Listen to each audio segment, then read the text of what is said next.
देखो एटा निर्वाचनी मुद्दा तो निश्चय हम मुद्दा को लेकिन तो निर्वाचन लड़ा जाए किंतु आमे जोटा कहूचे जे गोटे युव राष्ट्र आमे जोटा को डेमोग्राफिक डिविडेंड बोली मानुचे यंग यूथ फोर्स को जो माने देशर राज्यर निर्माण करती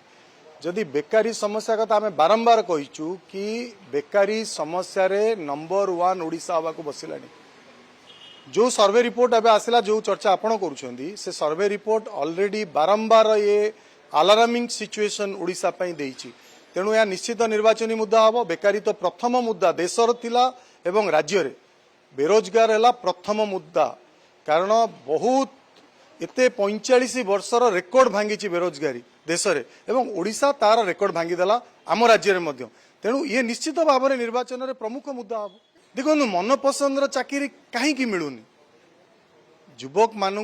मन पसंद ता अर्थ कौन जो पिला जहाँ पढ़ी जार शिक्षागत योग्यता जहाँ ताकू सही लेवल रो चाकरी दरकार आइदर आमे स्किल्ड करिने आइदर आमे एम्प्लॉयमेंट जेनरेशन करि पारुने आमे सहर युवक मान आमे कहूचे गोटे पटे कहूचे जे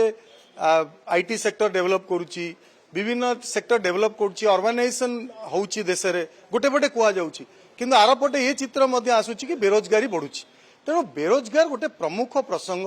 ता देशर प्रसंग एवं आम राज्यर प्रसंग जो मुख्यमंत्री कहउचंती मो नंबर 1 से जानिबा दरकार जे रिपोर्ट कहउची जे बेरोजगारी रे ओडिशा नंबर 1 तेणु ये प्रमुख मुद्दा हबो।